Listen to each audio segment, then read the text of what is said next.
హైదరాబాద్ అనేది ఎంతో మందికి ఫేవరెట్ సిటీ. కళ్ళు చెదిరిపోయేలా డెవలప్ అవుతున్న హైదరాబాద్ వెనుక ఎంతో మిస్టరీ గల చరిత్ర దాగి ఉంది. ఈ హైదరాబాద్ మహా సామ్రాజ్యాన్ని దక్కించుకోవడానికి ఎంతో మంది రాజుల సైనికుల ప్రాణత్యాగాలు దాగి ఉన్నాయి. ఈ హైదరాబాద్ చరిత్రలో ఎంతో మంది మాతృమూర్తుల కన్నీటి గాథలు దాగి ఉన్నాయి. హిస్టరీ అనేది ఒక పెద్ద మిస్టరీ. తవ్విన కొద్ది బయట పడుతూనే ఉంటుంది. మనకు తెలియని నమ్మలేని నిజాలను మనకు తెలిసేలా చేస్తుంది. మనం ఇన్ని రోజులు బుక్స్ లో చదివిన హిస్టరీ అసలు హిస్టరీనే కాదు. మనకు తెలియని ఎన్నో చీకటి కథలు కాలగర్భంలో కలిసిపోయాయి. ఈ వీడియోలో మనం అసలు హైదరాబాద్ ఎలా కనుగొనబడింది, అసలు హైదరాబాద్ అనే సిటీ పుట్టక ముందు అక్కడ ఎవరు ఉండేవారు, ఈ హైదరాబాద్ రాజ్యాన్ని దక్కించుకోవడానికి ఎంతమంది రాజులు ప్రయత్నించి విఫలమయ్యారు, ఈ హైదరాబాద్ మహా సామ్రాజ్యాన్ని ఆదిమానవుల కాలం నుండి స్టిల్ ఇప్పటి వరకు ఎంతమంది రాజులు పరిపాలించారు, మీ కళ్ళకు కట్టినట్టుగా మంచి విజువల్స్ తో మీకు వివరించే ప్రయత్నం చేస్తాను. అంతేకాకుండా ఇలాంటి మరిన్ని ఇంట్రెస్టింగ్ విషయాలన్నింటి గురించి ఈ వీడియోలో మనం తెలుసుకుందాం. హైదరాబాద్ గురించి ఎవరికి తెలియని విషయాల గురించి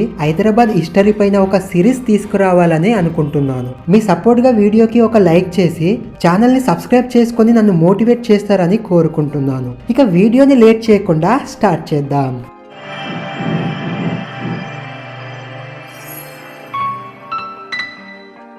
హైదరాబాద్ గురించి మనకు తెలియాలి అంటే హైదరాబాద్ పుట్టక ముందు చరిత్ర కూడా మనకు తెలిసి ఉండాలి. అలా మనకు తెలియాలి అంటే మనం కొన్ని శతాబ్దాల వెనక్కి టైం ట్రావెల్ చెయ్యాలి. ఇప్పుడు మనం పురాతన రాతియుగ కాలంలో ఉన్నాము. ఈ యుగంలో ఉన్నవారిని మెగాలిథిక్ కల్చర్ మానవులని పిలిచేవారు. ఈ కల్చర్ వాళ్ళు ఇండస్ వ్యాలీ సివిలైజేషన్ కంటే పురాతనమైన వారు. మెగా అంటే గ్రేట్, లెథిక్ అంటే రాయి అని అర్థం. ఈ సివిలైజేషన్ ప్రజలు హైదరాబాద్ ప్రాంతంలో ఉండేవారని ఆర్కియాలజికల్ గా ఎవిడెన్స్ ఉన్నాయి. ఇప్పుడున్న గచ్చిబౌలి ప్రాంతంలో వీరి సమాధులను, ఎముకలను కనుగొన్నారు. ఎప్పుడు బిజీగా ఉండే ఐటీ కంపెనీస్ మధ్యలో యూనివర్సిటీ ఆఫ్ హైదరాబాద్ క్యాంపస్ లో ఇవి ఉన్నాయి. సికింద్రాబాద్ లో ఉన్న అస్మత్ ప్రాంతంలో 2వ శతాబ్దం నాటి మెగాలిథిక్ సమాధులు బయటపడ్డాయి. మౌలాలి, కొత్తగూడ, రామోజీ ఫిలిం సిటీకి దగ్గరలో ఉన్న కేతేపల్లి విలేజ్ లో కూడా ఈ సమాధులు బయటపడ్డాయి. ఇవి దాదాపుగా క్రీస్తు పుట్టక ముందు 5000 సంవత్సరాల క్రితం నాటి అవశేషాలని కార్బన్ డేటింగ్ లో తేలింది. వీరి ఆచారం ఎలా ఉంటుంది అంటే చనిపోయిన వారిని సమాధి చేశాక దాని చుట్టూ నలువైపులా పెద్ద రాళ్లతో కప్పేస్తారు. మనిషి హోదాని బట్టి ఆ రాళ్ల సైజు కూడా పెరుగుతుంది. అలా వారి ఎముకలు, కొన్ని ఇనుప వస్తువులు, వాళ్ళు వాడిన పాత్రలు, పనిముట్లు బయటపడ్డాయి. దీనిని బట్టి ఇప్పుడున్న హైదరాబాద్ ప్రాంతంలో ఒకప్పుడు రాతియుగపు మానవులు ఉండేవారని మనకు అర్థమవుతుంది. ఇక దాని తర్వాత 3వ శతాబ్దంలో అశోకా ది గ్రేట్ భారతదేశాన్ని మొత్తాన్ని పరిపాలించాడు. ఆ తర్వాత మౌర్యుల నుండి శాతవాహనుల చేతుల్లోకి అధికారం వెళ్ళింది. వీరు క్రీస్తు పూర్వం 230 నుండి దాదాపుగా 450 ఇయర్స్ పరిపాలించారు. గౌతమిపుత్ర శాతకర్ణ వంటి గొప్ప రాజులు మన తెలంగాణ డక్కన్ ప్రాంతాన్ని పరిపాలించారు. అలా ఇక్ష్వాకు వంశం, చాళుక్యులు, కాకతీయుల వరకు అధికారం మారుతూ వచ్చింది. ఈ కాకతీయ రాజులు వరంగల్ ని రాజధానిగా చేసి తెలంగాణ ప్రాంతాన్ని పరిపాలించేవారు. ఇప్పుడున్న గోల్కొండని 11వ శతాబ్దంలో కాకతీయులు మట్టితో నార్మల్ కోటగా కట్టారు. అప్పట్లో ఈ కోటని వారు మంకల్ అని పిలిచేవారు. ఆ తరువాత 16వ శతాబ్దంలో కుతుబ్షాహీ ముస్లింలు కాకతీయులను ఓడించి కాకతీయులు కట్టిన మట్టి కోటను స్వాధీనం చేసుకుంటారు. ఆ కుతుబ్షాహీ రాజులు ఆ మట్టి కోటను ఒక బలమైన కోటగా రీబిల్డ్ చేస్తారు. స్ట్రాంగ్ గ్రనేడ్స్ తో ఎలాంటి శత్రువులు కూడా లోపలికి ప్రవేశించకుండా మంచి ప్లానింగ్ తో ఆ కోటను కడతారు. అలా గోల్కొండ చుట్టూ ఉన్న ప్రాంతాలను రూల్ చేయడం మొదలు పెడతారు. కానీ కుతుబ్షాహీ ముస్లిం రాజులకు ఇక్కడే ఒక పెద్ద ప్రాబ్లం ఎదురవుతుంది. వీళ్ళకంటే ముందు రూల్ చేసిన కాకతీయ రాజులు వాళ్ళ కాలంలో ఉన్న టెక్నాలజీని యూజ్ చేసుకుని అప్పుడున్న ప్రజలకు తగ్గట్టుగా ఫెసిలిటీస్ ప్రొవైడ్ చేశారు. కానీ ముస్లిం రాజులు పాలించే నాటికి కాలం మారింది, దాంతో పాటు జనాలు కూడా ఎక్కువైపోయారు. ఈ ప్రాబ్లమ్స్ ని మేనేజ్ చేయడానికి ఒక వెల్ ప్లానెడ్ సిటీని నిర్మించాలని అనుకున్నారు. అలా నిర్మించబడిన సిటీనే ఇప్పుడున్న హైదరాబాద్. సిటీని నిర్మించడానికి ప్లానింగ్ అయితే చేశారు, కానీ నగరానికి అనుకూలమైన ప్లేస్ కూడా కావాలి కదా. సో గోల్కొండ నుండి 10 కిలోమీటర్ల దూరంలో మూసీ నదికి అవతల నగరాన్ని నిర్మించడానికి సానుకూలమైన సఫిషియెంట్ ప్లేస్ ఉందని వాళ్ళు తెలుసుకున్నారు. ఈ విషయం కాస్త రాజుకు తెలిసాక వాటర్ ప్రాబ్లం అనేది రాకుండా మూసీ నదికి దక్షిణం వైపు కొత్త నగరాన్ని నిర్మించాలని ఆర్డర్ వేస్తాడు.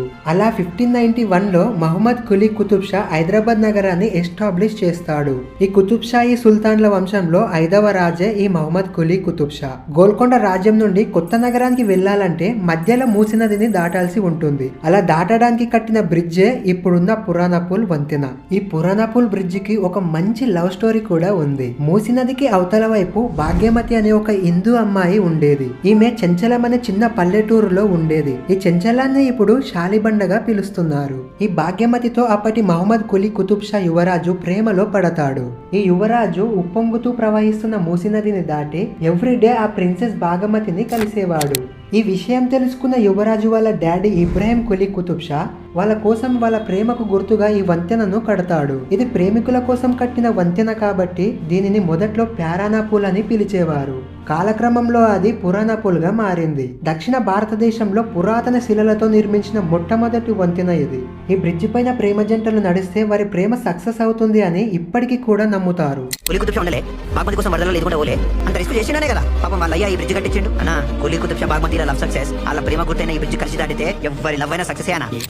ఈ భాగ్యమతి పేరు మీదగానే హైదరాబాద్ కి మొట్టమొదటగా భాగ్యనగరం అనే పేరు వచ్చింది. ఆ తరువాత యువరాజు ఆమెను మ్యారేజ్ చేసుకొని ఇస్లాం మతంలోకి కన్వర్ట్ చేసి హైదర్ మహల్ గా పేరు పెడతాడు. అలా కొన్ని రోజులకు భాగ్యనగరం పేరు కూడా హైదరాబాద్ గా మారిపోయింది. హైదరాబాద్ అంటే సిటీ ఆఫ్ లయన్స్, సింహాల నగరం అని అర్థం.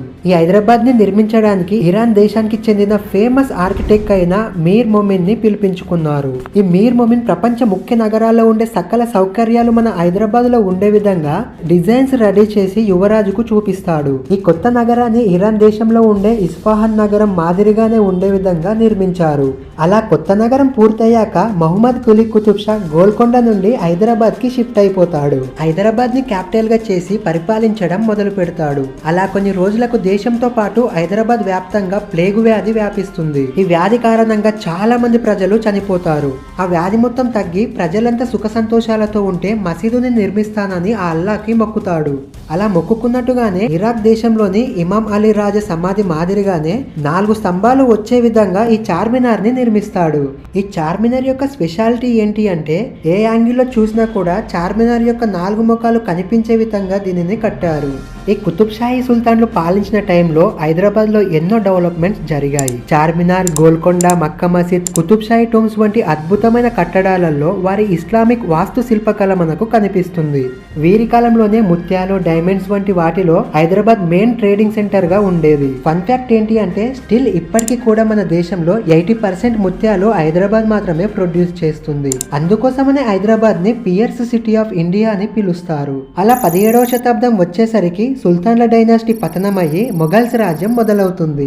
మొఘల్స్ వంశానికి చెందిన ఔరంగజేబ్ గోల్కొండపై అటాక్ చేసి హైదరాబాద్ రాజ్యం మొత్తాన్ని తన అండర్ లోకి తెచ్చుకుంటాడు. ఈ మొఘల్స్ కిందనే అసబ్జాయిలు అనేవారు సామంతులుగా ఉంటూ హైదరాబాద్ రాజ్యం మొత్తాన్ని చూసుకునేవారు. ఈ అసబ్జాయిలనే నిజాం రాజులని అంటారు. ఈ నిజాం రాజుల యొక్క పని ఏంటంటే ఈ మొఘల్ రాజులకు టైం కి ట్యాక్స్ కట్టాలి. కానీ 18వ శతాబ్దం వచ్చేసరికి మొఘల్స్ డైనాసిటీ మొత్తం పతనమయ్యి దేశం మొత్తం బ్రిటిషర్స్ కంట్రోల్లోకి వెళ్ళింది. అలా మొఘల్స్ కింద సామంతులుగా ఉన్న నిజాం రాజులు ఇక మేమే హైదరాబాద్ రాజ్యానికి రాజులమని స్వతంత్రం ప్రకటించుకున్నారు. అలా హైదరాబాద్ సామ్రాజ్యం మొత్తం నిజాంల పాలనలోకి వెళ్లిపోయింది. ఈ నిజాంల గురించి చెప్పాలి అంటే మరో 2 పార్ట్లు తీయాల్సి ఉంటుంది. వీరి పాలనలో హైదరాబాద్ ఎలా డెవలప్ అయ్యింది, 1947లో దేశానికి ఫ్రీడమ్ వచ్చినా కూడా మన హైదరాబాద్ కి మాత్రం ఫ్రీడమ్ ఎందుకు రాలేదు, ఆపరేషన్ పోలోతో హైదరాబాద్ రాజ్యం దేశంలో ఎలా కలిసింది, ఇలా వీటన్నిటి గురించి నెక్స్ట్ వీడియోలో మనం తెలుసుకుంటాం. మీకు సరైన నాలెడ్జ్ అందించడానికి నేను ఎంతో కష్టపడి వీడియోస్ ని చేస్తున్నాను. మా కష్టాన్ని మీరు గుర్తించి మీకు ఈ వీడియో నచ్చినట్టయితే వీడియోకి ఒక లైక్ చేసి షేర్ చేయండి. మా వీడియోస్ ఇన్ఫర్మేటివ్ గా అనిపిస్తే ఛానల్ ని సబ్స్క్రైబ్ చేసి సపోర్ట్ చేస్తారని కోరుకుంటున్నాను.